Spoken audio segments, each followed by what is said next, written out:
Troisième et dernière partie de l'Africa Newsroom. Le plateau est toujours au complet avec nos invités, Karine Orio, Aboubacar Lalo et de notre éditorialiste Malika Cher. L'actualité économique à présent, mission accomplie pour Afreximbank. La Banque africaine d'import-export a mobilisé plus de 3 milliards de dollars en avance sur le calendrier initial. L'établissement s'est en effet donné jusqu'au 31 décembre 2016 pour mobiliser cette somme à travers des eurobonds. Les détails avec Idelette Mirabel Bissou. L'institution multilatérale dédiée aux finances et à la promotion du commerce intra-extra-africain Afreximbank a mobilisé plus de 3 milliards de dollars, dont environ 1 milliard grâce à l'émission d'eurobonds. Avec ce quota, l'entreprise prend de l'avance sur le calendrier initial. La Banque africaine d'import-export s'était donnée jusqu'au 31 décembre 2016 pour mobiliser cette somme à travers des eurobonds, des prêts syndiqués et d'emprunts auprès de certains pays et institutions financières. Nous avons déjà dépassé ce montant, élevé plus de 3 milliards de dollars, dont environ 1 milliard grâce à l'émission d'emprunts obligataires libellés en dollars. L'institution financière ne dispose pas d'assez de ressources pour répondre à l'explosion des demandes de financement des économies du continent, affectées depuis 2 ans par la chute des prix des matières premières sur les marchés internationaux. Pourtant, l'objectif d'Afreximbank reste le même, faire la promotion du commerce intra- et extra-africain. Il faut dire que c'est surtout pour ce qui concerne le commerce africain, donc c'est l'un des, peut-être on pourra dire, des commerces les plus faibles. Et on constate tout simplement que les transactions, pour ce qui concerne l'Afrique, les transactions intra, donc sont encore plus faibles. Nous appliquerons plus de relations avec l'extérieur que de relations avec les pays africains. Depuis le démarrage de ses activités en 1994, Afreximbank, basé au Caire en Égypte, a décaissé plus de 35 milliards de dollars de facilités de crédit aux établissements financiers et aux entreprises originaires de ces 38 pays membres.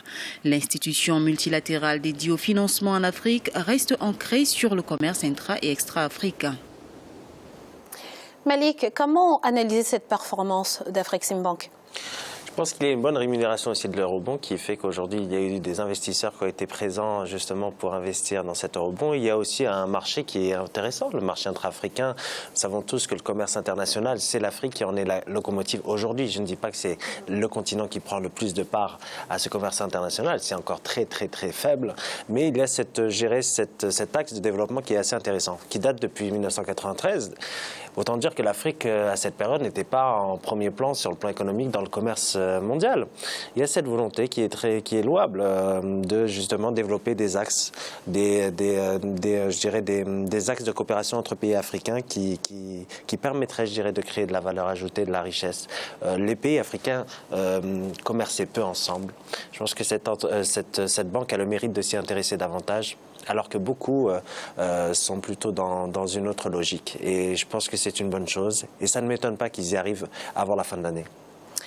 Karine, quel bilan faites-vous finalement des activités d'Afreximbank ?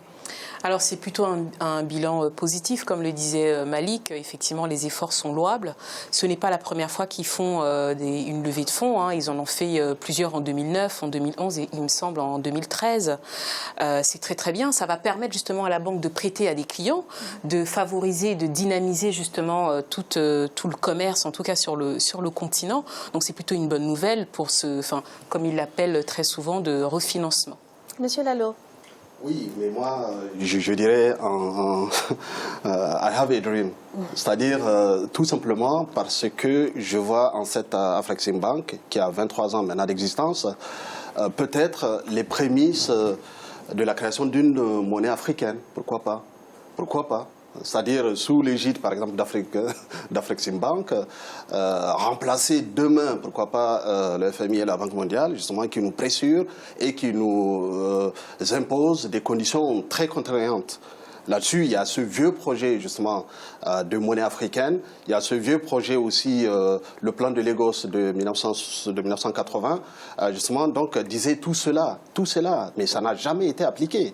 En 1980 déjà, donc à Lagos, on avait mis au point ce que sera l'économie africaine. Et comme maintenant, comme Malik le disait effectivement, donc l'Afrique c'est le continent de l'avenir, même s'il pèse que 3% donc de l'économie mondiale. Mais demain, je pense que on viendra plutôt en Afrique prêter de l'argent. Et c'est ça, moi, mon rêve. Alors, sur le continent africain, 4 pays autorisent l'avortement. Dans beaucoup d'autres, il existe des conditions plus ou moins strictes. Et dans 11 pays, il est totalement interdit d'interrompre une grossesse. Au Sénégal, la question est au cœur des débats. C'est un reportage d'Ella Jinjaï, notre correspondant. Plus de 51 000 cas d'avortement clandestins sont répertoriés chaque année au Sénégal, selon une récente étude de l'Association des femmes médecins. Une étude qui relance le débat sur l'interruption volontaire de grossesse pour les cas de viol ou d'inceste.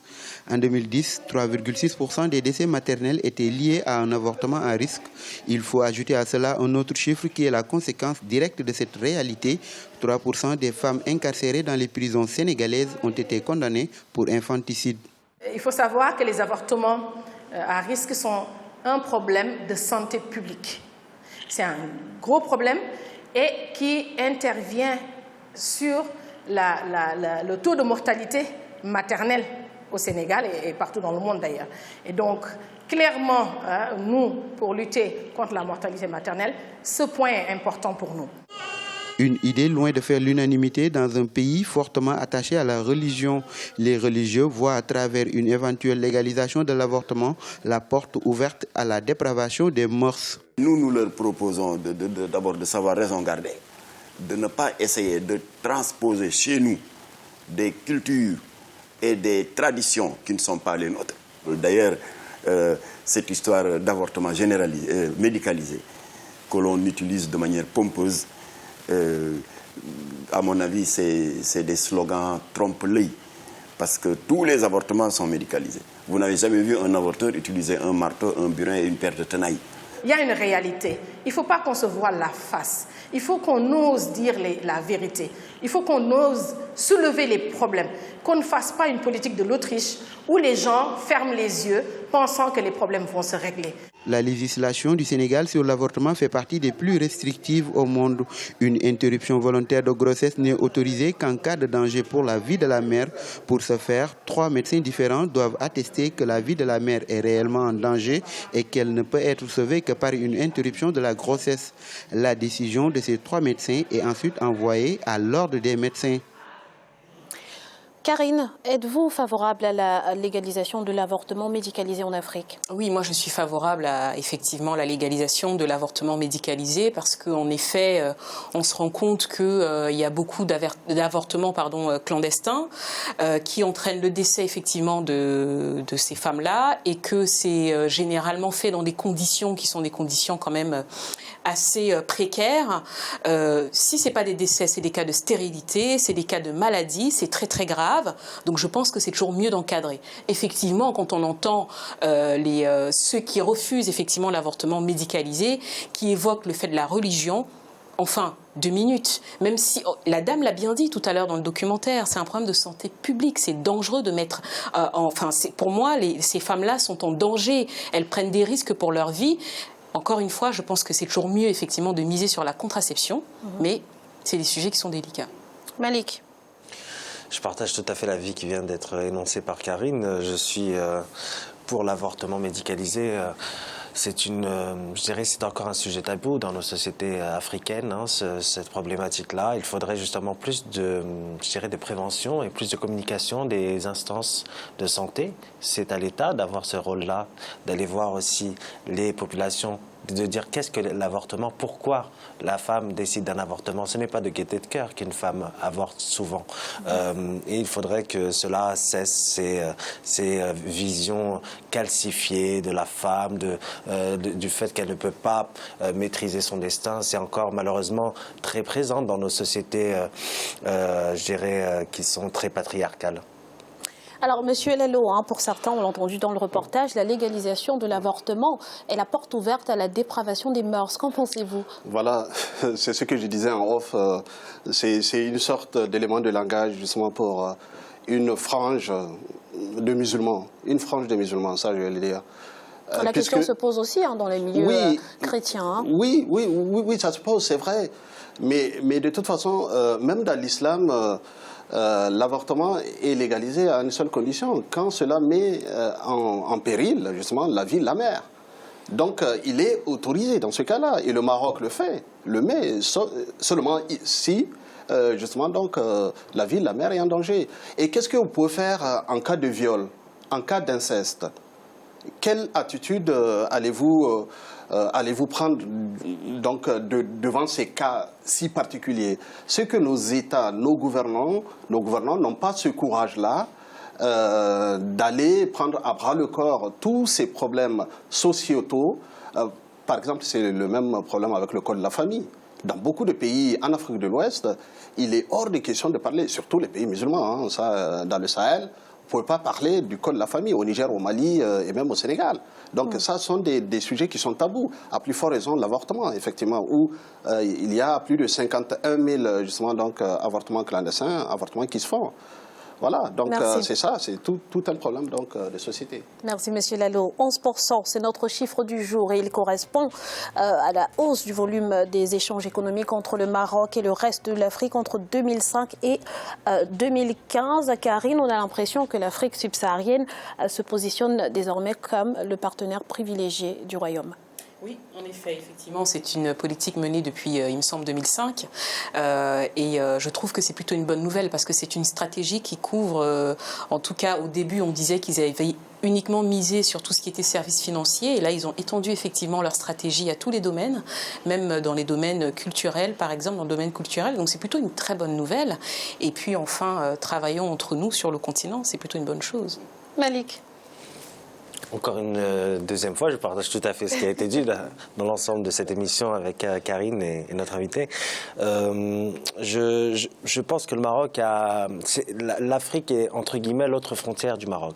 Le Maroc est africain, le Maroc se situe sur le continent africain, mais son autre frontière c'est l'Afrique subsaharienne. À défaut de ne pas avoir d'espace commun avec l'Algérie et la Tunisie pour blocage politique, et je le regrette qu'il n'y ait pas justement cette union du Maghreb sur le plan économique, le Maroc a décidé d'aller vers les autres pays africains, justement pour diversifier davantage son économie, pour la rendre plus attractive. Et je dirais que c'est toujours lié à l'offensive diplomatique, parce qu'on sait très bien que le Maroc a été en retrait durant toutes ces années sur le plan politique, et notamment de sa non-adhésion, enfin depuis 1984 à l'Union africaine, ex-OUA, du fait justement de revenir sur le plan économique, c'est aussi un atout pour sa diplomatie et d'essayer de peser sur le sujet qui est un peu sensible du Sahara occidental. Après, libre aux personnes, aux États africains de juger de l'importance, je pense, du phénomène et de la nécessité de l'autodétermination du peuple sahraoui. Alors, Monsieur Lalo, Karine a évoqué quelques points, mais quels sont les grands axes de cette coopération entre le Maroc et le reste du continent? Mais les grands points, c'est surtout ce qu'il faut retenir, c'est cette offensive justement de charme que le roi Mohamed VI donc, est en train de faire. Récemment, il était en Afrique de l'Est, en Tanzanie, je pense, et dans d'autres pays. Et là, c'est vrai, comme le disait Malik et Karine aussi, je suis d'accord avec elle. Donc, il y a une place qui est libérée par l'Algérie, par exemple, qui était le pays moteur. L'Algérie, on sait bien, avec tous les problèmes maintenant économiques qu'elle a, un chef d'État qui est, un tout petit peu impotent, il faut dire les choses justement telles qu'elles sont. Et donc, le Maroc, et ce n'est pas une nouveauté, puisque depuis un certain nombre d'années, le Maroc est en train de développer, donc avec des entreprises marocaines donc, qui s'implantent au Sénégal, en Côte d'Ivoire, mais aussi au Gabon, parce que ce sont les trois pays phares où donc l'économie marocaine est très présente. Dans les télécommunications, avec Etisalat Maghrebia, donc ces sociétés de téléphonie et de télécommunications sont maintenant très présentes à Abidjan, à Dakar et même à Libreville. Malik, très rapidement. Très rapidement, toujours, Graziella. Le Maroc a pris une avance certaine, mais il ne faut pas sous-estimer l'Algérie et la Tunisie. L'Algérie pour ses capacités financières, qui peut revenir sur le devant de la scène. Et je pense que la crise économique actuelle en Algérie, c'est l'occasion formidable pour l'Algérie d'occuper le terrain africain. Mais bien évidemment, le Maroc a pris une avance incontestable dans ce domaine. Merci Malik. C'est à présent la fin de cette émission. Le dossier du jour de ce mardi sera consacré à la densification des investissements dans les infrastructures routières en Afrique. Karine Oriot, merci d'avoir été sur ce plateau. Je rappelle que vous êtes donc journaliste camerounaise. Monsieur Aboubacar Lalo, merci également pour votre participation. Merci Graziella, et c'est toujours un bonheur de donner la parole aux Nigériens et au Niger. Je rappelle que vous êtes professeur donc nigérien et Malik. Merci d'avoir été avec nous. Merci à vous Graziella et bonsoir à tous ceux qui nous ont suivis. Merci à vous, chers téléspectateurs, de nous avoir suivis. Restez sur Africa 24 dans un instant, le journal de la rédaction.